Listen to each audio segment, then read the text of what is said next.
Mummy, Rakesh का accident हो गया है। आप लोग जल्दी से हॉस्पिटल आ जाइए। राकेश की हालत गंभीर है। कांपते होठों से ऋचा अपनी मां दमयंती जी से बोली। हाँ, हम अभी पहुंचते हैं, बोलकर दमयंती जी ने अपने बेटे दीपक और बहू रानी को सारी बात बताई और वे लोग हॉस्पिटल के लिए निकल गए। हॉस्पिटल पहुंचकर दमयंती जी ने देखा तो उनके दामाद राकेश बाबू आईसीयू में थे और बेटी ऋचा बहुत रो रही थी। दीपक के पूछने पर ऋचा बोली, भाई, मैं, राकेश और दोनों बच्चे कल रात राकेश के फ्रेंड के बेटे के जन्मदिन की पार्टी से वापस आ रहे थे। तब अचानक दाईं ओर से एक गाड़ी आई और उसने हमारी कार को टक्कर मार दी। मुझे और बच्चों को तो थोड़ी सी चोट ही आई है, मगर राकेश की हालत गंभीर है। 2-3 दिन दमयंती जी और दीपक ऋचा के साथ हॉस्पिटल ही रुके, जिसमें दीपक कभी कभार मेडिकल से दवाइयां ले आता।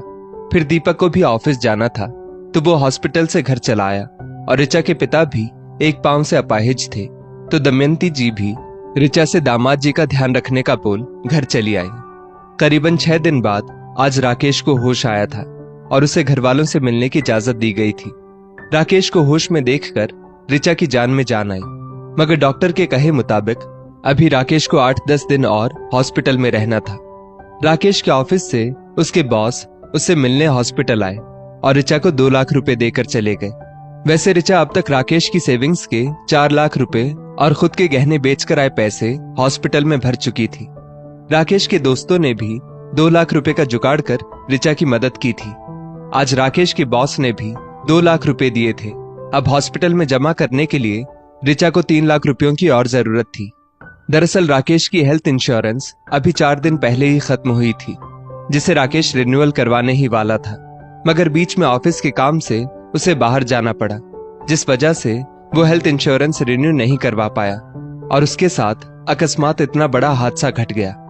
वैसे तो ऋचा ने हॉस्पिटल का अब तक का सारा खर्चा भर दिया था, मगर ये 3 लाख रुपए और भरने के बारे में सोचकर ऋचा परेशान हो गई। अब तक तो उसने अपनी सेविंग्स और गहनों से जुगाड़ कर लिया था और राकेश के बॉस और दोस्तों ने भी ऋचा के मांगने से पहले ही उसकी मदद की थी, मगर अब 3 लाख रुपए और भरने थे।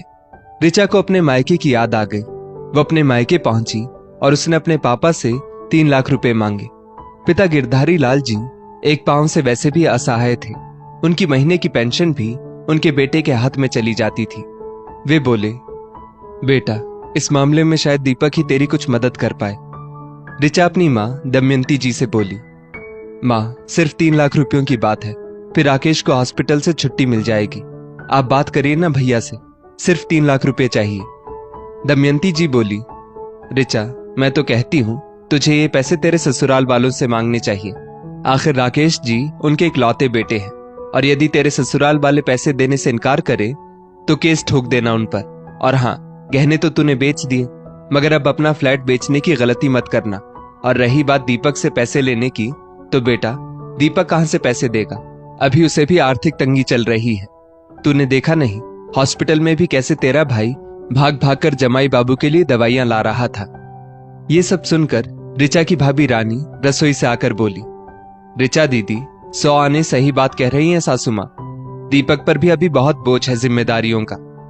ऋचा फटाफट मायके की सीढ़ियों से उतर गई, जिसकी आवाज पिता गिरधारी लाल जी के कानों तक गूंज पड़ी। बेचारे असहाय गिरधारी लाल जी अपनी पत्नी और बेटे का रवैया भली भांति पहचानते थे। पैसों की कोई कमी ना होते हुए भी आज एक सगी मां और सगे भाई ने इस घर की बेटी की मदद करने से इनकार कर दिया था। गिरधारी लाल जी को अपनी बेटी के लिए मन ही मन दुख हुआ, मगर वे लाचार थे, कर भी क्या सकते थे। गिरधारी लाल जी का मन बेटी के लिए बेचैन हो उठा। उनका मन तो कर रहा था कि वे अपनी बेटी को रोक ले, मगर रोक कर देंगे भी क्या? उनके पास उनका अपना था ही क्या? दमयंती जी ने कभी अपने पति की बात मानी कहां थी? हमेशा उनके अपाहिज होने पर उनको उलाहने ही तो देती आई थी वे। बेटे दीपक और दमयंती जी ने मिलकर गिरधारी लाल जी को एक किनारे कर दिया था। जब तक वे कमाते थे तब तक तो उनकी इज्जत थी, मगर उनके रिटायर होने के बाद उनका होना ना होना घर वालों के लिए एक बराबर था। दमयंती जी हर बार गलत बातों में भी दीपक का साथ दिया करती थी। आज बेटे के पैसे खर्च ना हो जाए, इसलिए अपनी ही बेटी को जरूरत के समय दमयंती जी ने पैसों के लिए मना कर दिया था। ऋचा ने आकर नीचे से टैक्सी पकड़ी और उसमें बैठकर उसकी आंखों में आंसू आ गए।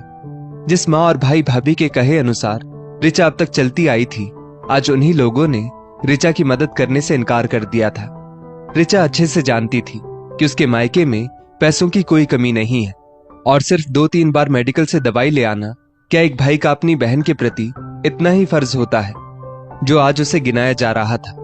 उस दिन हॉस्पिटल में भी भाई दीपक ने एक बार नहीं कहा था कि कुछ पैसों की जरूरत हो तो मैं मदद कर दूंगा। ऋचा को गांव में रह रहे अपने सास ससुर की याद तो आई, मगर उसने अब तक उन्हें राकेश के एक्सीडेंट की खबर भी तो नहीं दी थी।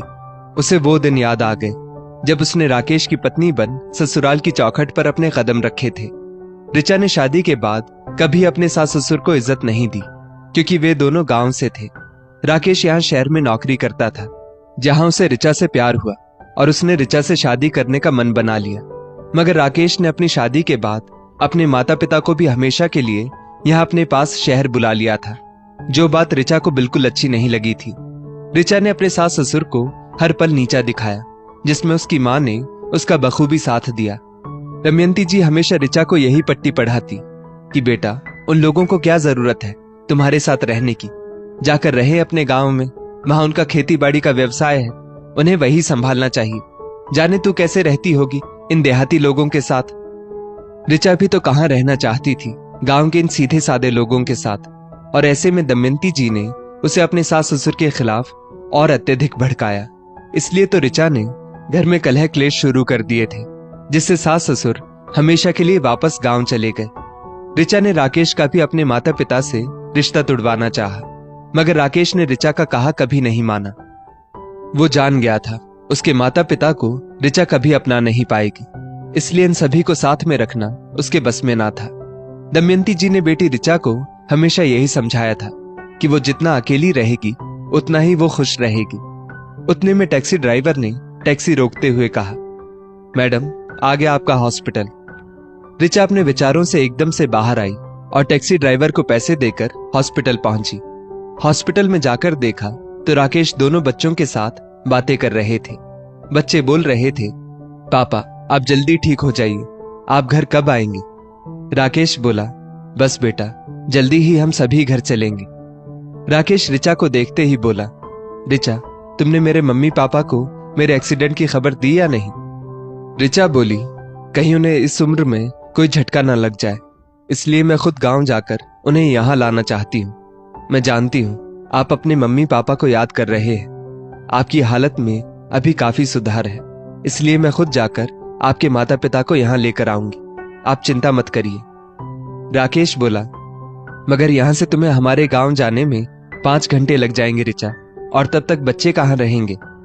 ऋचा बोली, अपनी बगल वाली भाभी से मेरी इस विषय में बात हो गई है, वे हमारे बच्चों को एक दिन संभाल लेंगी। मैं कल सुबह ही उन्हें लाने निकल जाऊंगी। दूसरे दिन सुबह सुबह ऋचा टैक्सी से अपने सास ससुर के गांव के लिए निकल गई। ऋचा घर पहुंची तो देखा घर में सास गोदावरी जी घर के काम कर रही थी। गोदावरी जी ऋचा को देखते ही बोली, अरे बहू, आओ आओ, तुम अकेली आई हो क्या? राकेश कहाँ है? ऋचा ने पहुंचते ही अपनी सास को राकेश के एक्सीडेंट की खबर दी। उनका ये सुनकर दिल ही बैठ गया और वे पड़ोस वाले छोटू को बुलाकर बोली, जा छोटू, राकेश के पिताजी को खेतों से बुला ला और कहना राकेश भैया का एक्सीडेंट हो गया है, और हाँ, जरा धीरे से ये खबर देना, अब उनकी भी उम्र हो गई है, कहीं ये खबर सुनकर उनके दिल को धक्का न लग जाए। थोड़ी ही देर में छोटू गिरधारी लाल जी को बुलाकर ले आया और ये खबर आग की तरह पूरे गांव भर में फैल गई। गिरधारी लाल जी आते ही बोले, गोदावरी, तिजोरी में कम से कम 2 लाख रुपए होंगे, वो ले लो। गोदावरी जी बोली, और मेरे गहने किस दिन काम आएंगे, वो भी ले लेती हूं। ऋचा आज एक माता पिता का अपने बेटे के लिए ऐसा अद्भुत प्यार देख पा रही थी, जिसे उसने अपने मायके में कभी महसूस नहीं किया था। उसे अपने किए पर बहुत पश्चाताप हो रहा था। गिरधारी लाल जी और गोदावरी जी खुद भी उतने पैसे वाले नहीं थे, मगर उन्होंने सारे पैसे और गहने लिए और ऋचा के साथ आकर टैक्सी में बैठ गए। उन दोनों का ये प्यार देखकर ऋचा जोर जोर से टैक्सी में ही रोने लगी। गोदावरी जी बोली, ऋचा बेटा, तुम अपने माता पिता की कसम खाकर बताओ कि राकेश ठीक तो है ना? तुम्हें ऐसे रोते देख मेरा दिल एकदम से बैठा जा रहा है। ऋचा बोली, मम्मी, मैं अपने माता पिता की कसम खाकर कहती हूँ कि राकेश अब ठीक है। मम्मी पापा, मैंने जो आप लोगों के साथ बर्ताव किया है उसके लिए मुझे माफ कर दीजिए। गिरधारी लाल जी और गोदावरी जी बोली, बेटा वो सब पुरानी बातें तो हम कब की भूल चुके हैं। अभी तो बस एक बार राकेश को देख ले, फिर चैन आए। ऋचा के चेहरे से साफ झलक रहा था कि उसने अब तक कुछ खाया नहीं है। गोदावरी जी बोली, मैं भी कितनी भुलक्कड़ हूं, जल्दी जल्दी में तुझे कुछ खाने को भी कहना भूल गई। ऋचा एक काम कर, रास्ते में टैक्सी रुकवा और तू कुछ खा ले। ऋचा बोली, नहीं माँ, मुझे तो बस आज आपकी गोद में सिर रख कर सोने दो। आज मैं समझ चुकी हूँ माँ की ममता क्या होती है। अब तक जो स्वार्थ रूपी चश्मा मेरी आंखों पर पड़ा था वो आज उतर गया है। ऋचा गोदावरी जी की गोद में अपना सिर रख कर सो गई। थोड़ी देर में ही हॉस्पिटल आ गया। राकेश अपने माता पिता को देखकर बहुत खुश हुआ। ऋचा ने बची हुई रकम हॉस्पिटल में जमा करवाई और कुछ ही दिनों में राकेश को हॉस्पिटल से छुट्टी मिल गई। सभी लोग घर आकर एक साथ रहने लगे। गोदावरी जी के आने से ऋचा को हर काम में बहुत मदद मिल रही थी और राकेश की तबीयत में भी जल्दी जल्दी सुधार हो रहा था। आज ऋचा को अपने मायके और ससुराल में फर्क समझ आ गया था। जिस मायके के दम पर ऋचा इतना इतराती थी, जरूरत पड़ने पर उन्हीं मायके वालों ने हाथ खड़े कर दिए थे। एक माँ ने ऐसे समय में अपना पल्ला झाड़ लिया था, वहीं दूसरी माँ ने ऐसे समय में उनका साथ दिया था। ऋचा सोच रही थी, काश वो कभी अपनी माँ की बातों में नहीं आई होती तो उसका बसा बसाया घर नहीं उजड़ता और ना वो सास ससुर को इतने ताने देती। आज यही सास ससुर बेटे बहू के काम आए, जबकि एक समय पर ऋचा ने उनका खूब अपमान किया था। राकेश अब पूरी तरह से ठीक हो चुका था। ऋचा के सास ससुर वापस गांव जाने की तैयारी शुरू करने लगे। तब ऋचा बोली, माँ जी, पिताजी, यदि आप लोग वापस गांव जाकर रहने की बात करोगे तो मैं समझूंगी कि आपने मुझे माफ नहीं किया। वैसे भी इन महीनों में बहू से इतना स्नेह उन्हें मिला था कि गांव तो वे लोग भी नहीं जाना चाहते थे, मगर राकेश के एक्सीडेंट की ऐसी खबर सुनकर सब कुछ बिखरा हुआ ही छोड़कर चले आए थे। गोदावरी जी बोली, बेटा हम लोग वापस जरूर आएंगे। तुझे तेरी गलतियों का पछतावा हुआ, हमारे लिए यही काफी है। दोस्तों, ये जरूरी नहीं कि हर माँ बेटी को सही सलाह ही देती है। कुछ माँ अपनी बेटी की घर गृहस्थी में आग लगाने का काम भी करती है। इसलिए हो सके तो कभी अपनी बेटियों को उनके ससुराल के लिए गलत सलाह ना दे, उनकी गृहस्थी में अपनी टांग ना अड़ाए। इस कहानी में तो बहू को अपने सास ससुर की कद्र हो जाती है, मगर जरूरी नहीं कि हमेशा बहुओं को अक्ल आ जाए। इस स्टोरी को लेकर आपकी क्या राय है